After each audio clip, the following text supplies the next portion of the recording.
안녕하세요. 승리한상 가족 여러분, 그리고 강성성경연구원 여러분, 오늘은 사도행전 9장 1절에서 9절 말씀을 나는 내가 핍박하는 예수다라는 제목으로 함께 말씀을 나누도록 하겠습니다. 스데반이 순교한 이후에 예루살렘 교회에는 많은 핍박이 있었습니다. 그리고 그 핍박의 중심에는 사울이 있었습니다. 즉 바울이 있었습니다. 그 바울이 지금 변화되게 되는 그 사건을 우리가 9장부터 살펴보게 됩니다. 1절 말씀해 봅시다. 사울이 주의 제자들에 대해서 여전히 위협과 살기가 등등하여 대제사장에게 가서라고 기록되어 있습니다. 오늘 중요하게 봐야 되는 것은 그가 여전히 위협과 살기가 등등하였다는 것입니다. 누구에 대해서? 바로 예수 그리스도를 믿는 교회에 대해서. 그렇다면 우리가 먼저 체크해야 되는 것은 왜 위협과 살기가 등등했냐는 것입니다. 그 부분에 대해서 우리가 지난 시간에도 잠깐 나눴지만 오늘 더 구체적으로 나눠보도록 하겠습니다. 아래 적혀있는 6장 13절에서 14절, 즉 스데반에 대해서 거짓 증거했던 사람들이 가지고 있던 그 죄의 제목과 이 사도 바울의 글을 통해서 그가 가지고 있던 예수 그리스도에 대한 이 생각을 한번 살펴보도록 하겠습니다. 6장 13절로 14절을 보면 이렇게 기록되어 있습니다. 거짓 증인들을 세우니 이 사람이 그 거룩한 곳과 율법을 거슬려 말하기를 맞지 아니하였도다 하고, 즉 성정과 하나님의 말씀을 거슬려 말했다는 것입니다. 그리고 나사렛 예수가, 이 예수가 뭐 하던 사람이었냐면 이전에 모세가 우리에게 전해주던 규례, 즉 토라, 하나님의 말씀이죠. 모세 오경을 얘기하는 겁니다. 전하여준 규례를 고치겠다는 말을 들었습니다 라고 얘기합니다. 이곳을 헐고 성전을 헐고 말씀을 고치겠다. 즉 하나님이 우리에게 주신 성전과 말씀에 대해서 굉장히 적대감을 가지고 있다는 거였습니다. 그러나 우리가 이걸 앞서 살펴봤던 것처럼 이것은 거짓 증인이었고 거짓 증언이었고, 예수님도 이 제목으로 고발을 당했지만 그들이 예수님이 얘기했던 것을 가지고 죄목을 만들어서 서로 고발함으로 그것이 죄가 안 되는 것을 우리가 산헤드린 공의회 회의에서 증명되는 것을 확인할 수 있었습니다. 그런데 왜 사도 바울은 이 부분에 대해서 계속 위협과 살기가 등등한 상태에 있었을까요? 그 부분을 우리가 알 수 있는 것이 바로 갈라디아서에 기록되어 있습니다. 갈라디아서 3장 13절로 14절에는 이렇게 기록되어 있습니다. 그리스도께서 우리를 위하여 저주받은 바 되사. 자, 여기서 이제 중요한 부분이, 지금은 이 사도 바울이 갈라디아에서는 그리스도가 우리를 위해서 저주받은 사람이라고, 저주받으신 분이라고 증언하고 있지만 그가 이전에 가지고 있던 생각은 무엇임을 알 수 있냐면, 우리를 위해서 저주받은지 아닌지는 내가 알지 못하는 상태지만 예수는 하나님께 저주받은 자라는 확신을 가지고 있었다는 거예요. 그러니까 예수에 대해서 사람들이 증언하고 얘기하는 것이 서로 상반된 것이 많습니다. 우리가 이미 앞서 살펴봤던 것처럼 우리가 올 초에 요한복음 9장을 통해서 우리가 이 부분을 좀 더 자세히 살펴봤었는데, 안식일 날 나면서부터 소경되었다는 사람을 눈뜨게 하는 것 가지고도 이 바리새인들이 두 그룹으로 나눠졌어요. 하나님께서 난 자가 아니면은 소경을 눈뜨게 할 수 없다. 그러나 소경을 눈뜨게 했기 때문에 이 사람은 하나님께로부터 난 사람이다라는 주장이 있었고, 하나님께로 난 사람은 또 안식일을 어길 수 없다. 근데 이 사람은 안식일을, 이 사람을 치료하는 일을 했기 때문에 이 사람은 하나님께로부터 난 사람이 될 수도 없다. 이게 한 사건을 가지고 두 가지로 갈라져서 다투는 걸 볼 수 있었습니다. 그러니까 예수에 대해서 지금 여러 가지 이 충돌된 의견이 있어요. 그가 정말 하나님의 메시아가 아니면 할 수 없는 일을 한 것도 분명히 사실이고, 또는 이 거짓 증언하는 사람들의 근거처럼 안식일을 어겼네, 율법을 어겼네, 여러 가지 문제가 있네라고 얘기하는 것도 우리가 잘 모르면 그렇게 보일 수 있어요. 그러나 예수님의 말씀을 통해서 우리에게 분명히 보여주는 것은 무엇이었냐면, 사도 바울도 이제 그것을 더 강하게 증거하게 되는데, 그것이 무엇이었냐면, 예수님께서 사람들이 보기에 이 안식일의 규례라든지 어떤 하나님의 말씀에 대한 부분을 고치는 것 같고 폐지하는 것 같은데, 그것은 엄밀히 말하면 뭐였냐면, 이 율법을 주신 율법의 선포자로서, 이 율법의 제정자로서 이 율법을 잘못 해석하고 잘못 인용하고 있는 것을 예수님은 고쳐주셨다는 것입니다. 이것은 예수님 위에는 할 수 있는 사람이 없는 거예요. 할 수 있는 존재가 없습니다. 삼위일체 하나님만이 이것을 바르게 할 수 있어요. 그리고 우리가 분명히 알아야 되는 것은 예수님은 죄가 없으시다는 것입니다. 죄가 있는 분이 우리를 대신하여 죽을 수 없어요. 무죄하신 분이기 때문에 우리의 죄를 대신하여 죽을 수 있고, 하나님의 모든 의를 이루셨기 때문에 우리에게 이 의를 전가시킬 수 있는 거예요. 우리가 예수 그리스도의 의를 힘입어 나아갈 수 있는 거예요. 그러니까 어떤 사람들은 예수님이 안식을 어겼다 그래요. 그것은 안식을 어긴 것이 아니에요. 우리가 안식일을 바르게 지키려면 예수님이 가르쳐준 방법대로 우리가 잘못된 것이 있는지 없는지 고쳐봐야 돼요. 근데 사울은 그것을 지금 판단할 수 있는 여러 가지 상황에 놓이지 않는 상태에서 그가 판단한 한 가지 가장 핵심적인 것을 이 갈라디아서 3장 13절에서 보여주는데, 그것은 무엇이냐면 그가 저주받아 죽은 자라는 거예요. 특히 하나님의 저주받아 죽은 자라는 거예요. 그래서 갈라디아서 3장 13절 말씀을 마저 보면, 그리스도께 우리를 위하여서 저주받은 바 되사 율법의 저주를 해서 우리를 속량하셨으니 기록된 바 나무에 달린 자마다 저주 아래 있는 자라 하였습니다. 즉 하나님께서 저주한 사람은 이 나무에 달려 죽게 되는데 예수가 나무에 달려 죽었다는 거예요. 그 근거가 되는 것이 신명기 21장 23절입니다. 그 시체를 나무 위에 밤새도록 두지 말고 그날에 장사하여 내 하나님 여호와께서 내게 기업으로 주신 땅을 더럽히지 말라. 나무에 달린 자는 하나님께 저주를 받음이라 라고 얘기하면서 하나님의 저주 안에서 죽은 그런 존재라는 것을 그가 예수에 대한 해석이 바로 그랬다는 것입니다. 근데 그가 예수님을 만나고 나서 변화되는 것이 무엇이냐면 바로 이 갈라디아서 3장 13절 이후에 나타납니다. 이는 그리스도 예수 안에서 아브라함의 복이 이방인에게 미치게 하고 또 우리로 하여금 믿음으로 말미암아 성령의 약속을 받게 하려 함이라. 즉 이 언약을 이루시기 위해서 하나님께서 예수님을 우리를 대신하여 저주받아 죽게 하셨다는 것입니다. 근데 예수님을 만나기 전에는 여전히 이것이 있는 거예요. 아니, 하나님께 저주받아서 죽임받은 자를 메시아라고 소개하고 그의 부활을 얘기한다는 것은 오히려 사람들을 현혹시키는 거라는 거예요. 그래서 하나님의 저주를 확장시키는 일을 지금 이 그리스도인들이 하고 있다는 거예요. 그러니까 자기 입장에서는 거룩한 분노인 거예요. 이것을 지금 우리가 가만히 놔두고 지금 이렇게까지 확장될 정도로 이 세력이 커진 것을 보고 이들이 또 이 사방으로 흩어져 나가면서 이 많은 사람들에게, 이 디아스포라에 있는 많은 사람들에게 전하고 있는데 이거 그냥 놔두면 안 된다는 거예요. 그러니까 여전히 위협과 사의가 등등하여서 그가 열심을 내어서 무엇을 하냐면 이제 다른 나라에게서까지 가서 이 회당에 보고를 하고 회당에 와서 이런 잘못된 사상을 전하는 자들을 내가 잡아와야 되겠다는 거예요. 그래서 이 예루살렘에서 근절시킬 뿐만 아니라 전 세계에 흩어져 있는 이 사람들이 지금 핍박을 피해서 흩어졌는데 그 사람들을 내가 잡아와야 되겠다는 거예요. 그래서 2절에 이렇게 기록되어 있습니다. 다메섹 여러 회당에 가져갈 공문을 청하니 이는 만일 그 도를 따르는 사람을 만나면 남녀를 막론하고 결박하여 예루살렘으로 잡아오려 함이니라. 즉 회당은 여전히 이 하나님의 이 질서 안에서 하나님의 말씀을 듣는 곳이잖아요. 그러니까 대제사장의 이 공문을 가져가서 회당에서 이 나쁜 짓 하는 사람들은 내가 잡아오겠다는 거예요. 거기가 바로 비록 이방 땅이어도 회당에 나타나서 이 일을 하는 자는 내가 잡아오겠다는 거예요.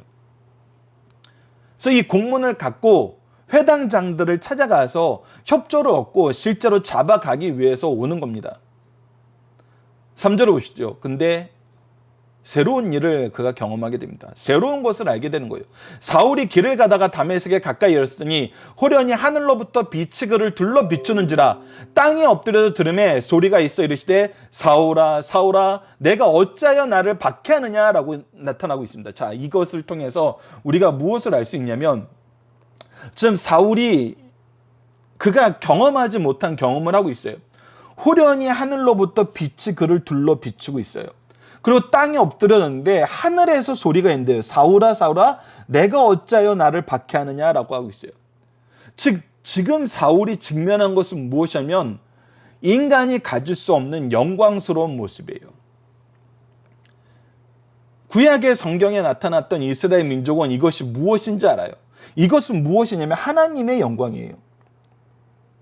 하나님의 영광이 아니면 이렇게 나타날 수가 없어요. 그래서 이 하나님의 영광을 경험한 사울은 이 질문이 너무나 신비롭고 이해하기가 어려운 거죠. 지금 나는 하나님의 영광을 위해서 일하고 있다고 생각해요. 하나님께 저주받은 자를 믿으라고 하는 것은 있을 수가 없는 일이에요. 우리가 같이 하나님의 저주의 대상이 되어야 된다고 얘기하는 거나 동일하게 볼 수 있어요. 그래서 나는 하나님의 영광을 위해서 일하고 있다고 생각했는데 하나님의 영광이 나한테 나타나서 뭐라 그러냐면 나를 박해한다 그래요. 나를 박해한다. 그러니까 지금 5절에서와 같은 질문이 나오는 겁니다. 대답하되 주여, 주여. 여러분들 하나님의 영광 앞에 우리가 서게 되면은 우리가 그분을 인정할 수밖에 없습니다. 그분에게 우리가 주라고 고백할 수밖에 없어요. 사실 이것이 그리스도인들의 참된 모습입니다. 그리고 가장 시급하게 일어날 일이고 동시에 오늘 본문 말씀에서 우리가 정말 깊이 있게 경험해야 되는 건 무엇이냐면 누가 사울을 찾아오셨냐는 겁니다. 누가 사울의 이 잘못을 고쳐주고 계시냐는 거예요. 누가 사울을 만날 계획을 가지고 이곳에서 사울을 만나서 이곳에서 사울을 고쳐서 이곳에서 나의 계획을 위해서 쓰겠다고 미리 준비하신 분이 누구냐는 거예요. 그것을 이제 사울이 알게 되는 것입니다. 5절에서 주여 누구시니까 이르시되 나는 내가 박해하는 예수라. 여러분들 여기에서 달라지는 것입니다. 나는 그가 하나님께 저주받아 죽은 자라고 생각했어요. 그가 저주받아 죽은 자라고 생각했어요. 그런데 이제 깨닫게 되는 것입니다. 우리가 로마서를 통해서 나타났던 그 놀라운 구속사를 보면 드러나잖아요. 사울이 무엇을 구약을 통해서 발견하고 깨닫게 되었는지. 그래서 갈라디아서 3장 13절 말씀에 고백이 나오는 겁니다. 그리스도께서 우리를 위하여. 이 사람이 하나님께 저주받아 죽었는데 이 저주가 그의 죄로 인해서 저주받은 것이 아니고 우리를 위하여 저주받은 것이라는 것을 깨닫게 되는 것입니다. 우리를 속량하기 위해서 저주받아 죽게 되었다는 것입니다. 이건 정말 뒤통수를 얻어맞는 거죠. 내가 알고 있던 사실이 너무나 편협한 사실이었던 거예요.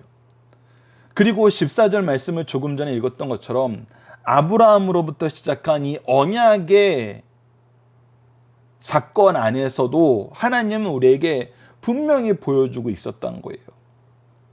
우리가 이 언약을 지킬 수 없는 거 하나님이 너무나 잘 아시고 우리가 하나님의 율법 안에서 의롭다 하심을 얻을 수 없는 건 너무나 하나님은 잘 알고 계시면서 우리가 죄를 발견하고 죄를 고백하고 죄 안에서 우리의 전적인 무능력을 경험하면서 우리가 하나님의 은혜가 아니면 살 수 없습니다라고 은혜를 간구하고 은혜를 받았음을 고백하게 만드시는 하나님의 역사가 우리에게 있게 하시기 위해서 하나님께서 말씀을 통해서 끊임없이 우리 민족을 인도해 주셨는데 우리 민족은 지금 어떤 상태에 살고 있었냐면 내 의를 자랑하고 내 의가 최고의 의라고 생각하면서 내 뜻대로 사는 삶을 살고 있었다는 거예요. 사도 바울도 여전히 여기에서 벗어나지 못하고 있었어요. 하나님의 말씀으로 하나님의 기준으로 내가 삶을 사는 것이 아니라 끊임없이 내가 가지고 있는 의로 다른 사람들의 죄를 지적하고 다른 사람들의 죄를 내가 충분히 벌할 수 있는 위치에 있다라고 생각하면서 살았어요. 앞서 우리가 계속 경고했던 것처럼 내 지금의 모습이 나의 경건과 나의 권능으로 알고 있었던 거예요. 그러니까 예수님에 대해서 바로 못 보는 거예요. 예수님의 은혜에 대해서 바로 못 보는 거예요. 근데 예수님이 찾아오셔서 하나님의 영광 가운데 나타나셔서 예수라라고 얘기하는 거예요. 하나님께로부터 저주받아 죽은 그가 하나님이셨던 거예요. 그리고 나서 예수님이 얘기하십니다. 6절. 너는 일어나 시내로 들어가라. 내가 행할 것, 네가 앞으로 해야 될 것, 너를 향하여 세우신 하나님의 계획과 뜻, 예수 그리스도의 복음을 위해서 준비해놨던 그것을 내가 이미 정해놨다는 거예요. 그리고 이것을 내게 이를 자도 내가 준비해놨다는 거예요.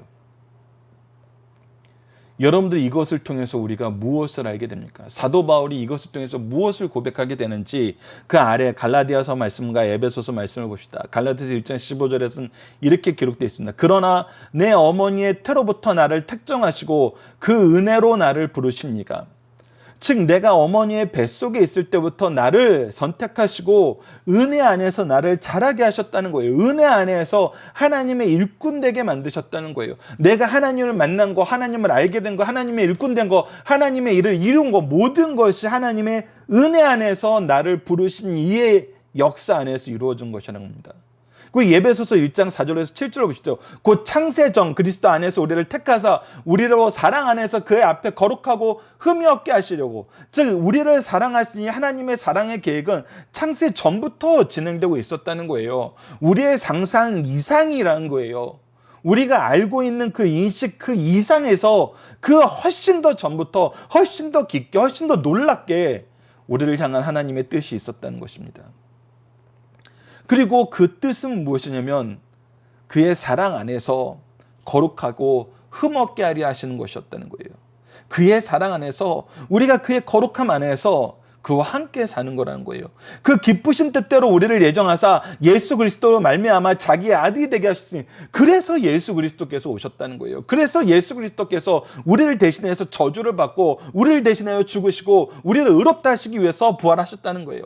이는 그가 사랑하는 자 안에서 우리에게 거저 주시는 바 그 은혜를 영광을 찬송하게 하려면 그래서 우리가 한 것이 아무것도 없이 이 은혜로 말미암아 우리가 된 것을 깨닫고 오직 찬양하는 삶을 그에게 영광 돌리는 삶을 살게 하시는 것이 하나님의 뜻이었고 계획이었고 성취하신 구속의 역사란 겁니다. 우리는 그리스도 안에서 그의 은혜의 풍성함을 따라 그의 피부로 말미암아 속량 곧 죄사함을 받았느니라. 그래서 우리는 이것을 우리의 경건이라고 얘기할 수 없어요. 이것을 우리의 권능이라고 얘기할 수 없어요. 우리는 이것을 은혜 받았을 뿐이고 은혜 받았음을 감사할 뿐이고 그래서 우리는 은혜 안에서 이 은혜를 전하는 섬김의 삶을 예수 그리스도의 복음으로 이끄심을 받은 대로 순종하는 삶을 살 뿐이라는 것입니다.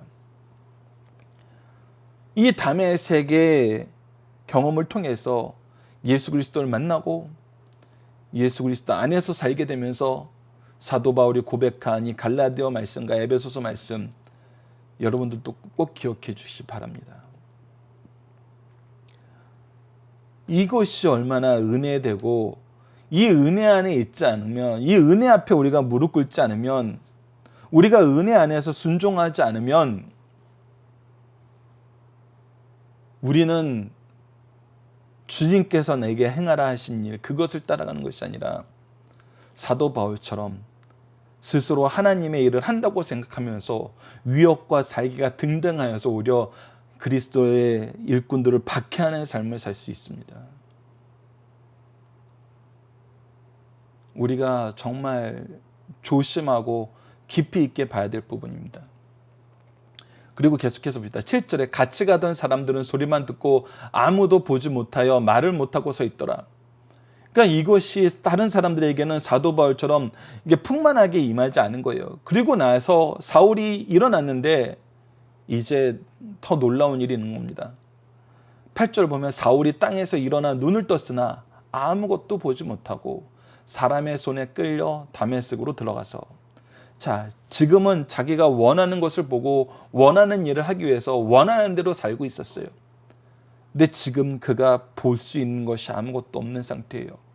그동안 알고 있던 것이 진리가 아니었어요. 진실이 아니었어요. 내가 하나님의 뜻대로 일한다 했는데 하나님의 뜻은 그것과 완전히 반대였어요. 나는 장님과 같은 삶을 살고 있고 나는 지금 이제 장님이 되었어요. 그리고 누구의 손에 이끌리지 않으면 갈 수 없는 철저한 무능력한 상태에 있게 되었어요. 이제 내가 기다려야 될 것은 6절 말씀입니다. 내가 행할 것을 나에게 이를 자를 보내신다는 예수님의 언약의 말씀, 이 약속의 말씀을 기다리면서 이 말씀의 성취를 바라보면서 나는 이제 하나님 앞에 무릎 꿇을 수밖에 없는 상태임을 사도 바울은 경험하고 있고 고백하고 있습니다. 그래서 9절에 이렇게 끝납니다. 사흘 동안 보지 못하고 먹지도 마시지도 아니하니라. 그가 하는 일이 얼마나 악한 일이었는지, 자기 생명을 다 해도 이 문제는 해결되지 않는다는 걸 그는 알고 있어요. 그래서 하나님의 뜻을 간구하면서 그가 생명을 걸고 기도하는 삶을 삽니다. 특히 사도 바울이 기도했다는 것은 우리가 다음 시간에 살펴볼 아나니아를 찾아가서 예수님이 아나니아를 보내면서 하신 말씀 11절 말씀 우리가 뒤에서 같이 확인할 겁니다. 그가 기도하고 있다고 얘기하시면서 우리가 죄악 가운데에서 잘못했을 때 회개의 역사, 기도의 역사, 하나님의 은혜를 간구하는 역사가 얼마나 중요한지 우리에게 보여주고 있습니다. 자, 본문 묵상입니다. 첫 번째, 사울이 대제사장을 찾아간 이유는 무엇입니까? 위협과 살기가 등등하여 주의 제자들을 잡기 위해서 찾아갔습니다. 그래서 공문을 받아서 이 대제사장의 권위를 인정하는 회당들에게 가서 회당장들에게 협조를 받아서 이 예수 그리스도의 복음을 전하는 자들을 잡아오기 위한 것이죠. 두 번째, 사울이 다메섹 도상에서 경험한 것은 무엇입니까? 죽여야 된다고 생각하는 사람들, 저주받은 자를 선전하고 다닌다고 생각했던 이 사람들에 대해서 자기는 일말의 의심도 갖지 않았는데 바로 이 예수께서 하나님의 영광으로 나타난 겁니다. 세 번째, 사울은 말하신 분을 누구라고 칭하고 무엇을 묻고 어떻게 대답합니까? 주여 누구시니까? 라고 물습니다. 주라고 칭하고 주께서는 누구시간데 나를 박해했다고 하십니까? 라고 했을 때 나는 내가 박해하는 예수라. 하나님께 저주받아 죽어서 하나님의 저주 안에 죽었다고 생각했던 그가 하나님의 영광 가운데 나타난 겁니다. 그 예수님은 사울에게 누가 준비되어 있다고 얘기합니까? 내가 행할 것을 이를 자가 준비되어 있다고 얘기하십니다. 하나님은 우리를 부르실 때 우리의 자격과 우리의 어떤 상황 안에서 무엇인가 채워져야지 우리를 쓰시는 거 아닙니다. 하나님이 원하시던 때 원하는 방법으로 원하는 사람을 통해서 우리를 쓰십니다. 그래서 그리스도인들이 삶을 사는 가장 중요한 모습은 바로 순종과 겸손입니다. 순종과 겸손입니다. 자, 사울은 어떠한 상태로 다메섹에 들어갔나요?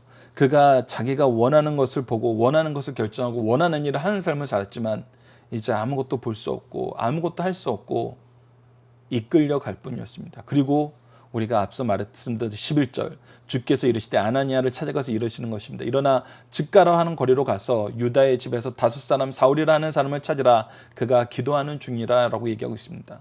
그가 지금 먹지도 마시지도 않고 금식하며 기도하고 있습니다. 우리도 기도해야 될 때입니다.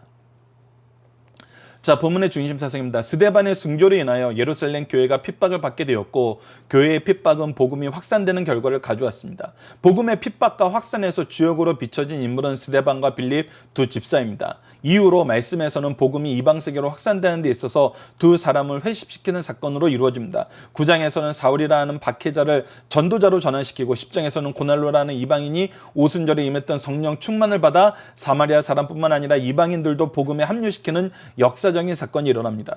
9장 말씀 중 사울에 관한 내용들은 다음과 같습니다. 1절에서 9절은 주의 부르심에 항복하고 돌아온 사울, 10절에서 18절은 아나니아의 환영에 세례를 받고 그리스도인이 된 사울, 19절에서 22절은 핍박자에서 전도자로 변화된 사울, 23절에서 25절은 사울을 죽이려고 공모하고 잡으려는 유대인들, 26절에서 31절은 사울의 예루살렘 방문과 다시 고향 다소로 돌아간과 각 교회의 번영에 대해서 우리에게 말해주고 있습니다. 오늘의 본문의 중심 사상입니다. 첫 번째, 기독교 역사상 가장 위대한 회개의 사건은 사울이 회개한 사건입니다. 기독교의 최대의 원수였던 사울을 변화시키고 그의 생애를 완전히 바꿔놓으셨어요. 누가 바꿔놓으셨습니까? 그리스도께서 바꿔놓으셨습니다. 누가 찾아오셨습니까? 그리스도께서 찾아오셨습니다.